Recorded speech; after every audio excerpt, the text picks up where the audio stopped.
घटना आहे अहिल्यानगरमधील शनी शिंगणापूरची। अहिल्यानगरमधील शनी शिंगणापूर देवस्थानच्या कर्मचाऱ्यांनीच बनावट ॲप बनवून मोठा घोटाळा केला आहे। भाविकांसाठी सुरू केलेल्या ऑनलाईन शनीपूजा आणि दर्शनाच्या सुव्यवस्थेचा गैरफायदा घेतला। ह्या ॲपद्वारे कोट्यवधी रुपये उकळण्याचा संशय आहे।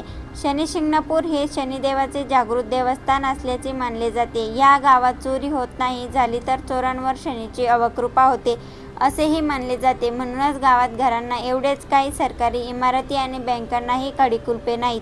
अशा शनी शिंगणापुरात आता वेगळाच घोटाळा झाला आहे। शनीश्वर देवस्थानाने भक्तांच्या सोयीसाठी मोबाईल ॲपच्या माध्यमातून ऑनलाईन शनीपूजा आणि शनीदर्शनाच्या शुल्क सुविधा उपलब्ध करून दिली आहे। याचा गैरफायदा उठवत काही कर्मचाऱ्यांनीच बनावट ॲप तयार करून कोट्यवधी रुपयांचा गैरव्यवहार केल्याचा संशय आहे।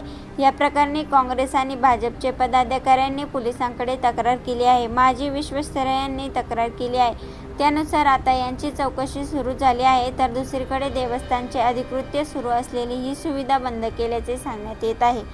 काही कर्मचाऱ्यांनी देवस्थानाच्या अधिकृत ॲपऐवजी बनावट ॲप तयार करून भक्तांकडून मोठ्या प्रमाणात रक्कम उकळण्याची तक्रार काँग्रेसच्या कामावर विभागाचे प्रदेशाध्यक्ष संभाजी माळवदे यांनी पोलिसांकडे केली आहे। त्यानंतर भाजपचे कार्यकर्ते व शनीभक्त विशाल सुरपुरिया यांनी अशीच तक्रार केली आहे। भक्तांना ऑनलाईन शनीदर्शन घेता यावे यासाठी देवस्थानाचे अधिकृतपणे ही सेवा सुरू केली आहे। मात्र याचा गैरफायदा उठवत देवस्थानाच्या काही कर्मचाऱ्यांनी याच प्रकारे मोबाईल ॲप तयार करून त्याद्वारे कोट्यवधी रुपयांची फसवणूक केल्याची तक्रार आहे। ऑनलाईन पूजेच्या नावाखाली भक्तांकडून पैसे गोळा केले जात आहे।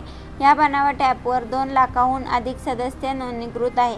प्रत्येक सदस्याकडून 1800 रुपये घेतले जात असल्याचा आरोप आहे। हे शुल्क देवस्थानाच्या तिजोरीत जमा न होता परस्पर कामगारांच्या खासगी खात्यात जमा होत असल्याचेही तक्रार म्हटले आहे। सुरपुरिया यांनी सांगितले की शनी शिंगणापूरला लाखो भाविक दर्शनासाठी येत असतात। सध्याच्या धावपळीच्या काळात सर्व भाविकांना प्रत्यक्षात येथे येऊन पूजा व तेल अर्पण करणे शक्य होत नाही। त्यामुळे देवस्थानाचे अधिकृत काळाबरोबरच चालत ऑनलाईन पूजेविधीसाठी देणगीसाठी एका मोबाईल ॲपची निर्मिती केली। याची मला माहिती मिळाली तेव्हा मी जेव्हा मोबाईलमध्ये ते ॲप डाउनलोड केले त्यावेळी देवस्थानाच्या अधिकृत ॲपऐवजी अनेक बोगस ॲप दिसले। देवस्थानाचे अधिकृत ॲप आधीच बंद केले असून ते जाहिरातही केले आहे। त्यामुळे ऑनलाईन पूजाविधीसाठी भाविक अद्यापही सदर बनावट ॲपचा वापर मोठ्या प्रमाणात करत आहेत। या बनावट ॲपची निर्मिती देवस्थानमधील काही कर्मचाऱ्यांनी केली आहे। या प्रकरणामध्ये देवस्थानातील कर्मचारी व वरिष्ठ अधिकारी वर्ग सामील असा आरोपही सुरपुरिया यांनी केला आहे। या बनावट ॲपचे सदस्य सुमारे 2 ते 3 लाखापेक्षा जास्त आहेत। त्याद्वारे शनी भक्तांकडून आकारली जाणारी प्रतिपूजा व तेल अर्पण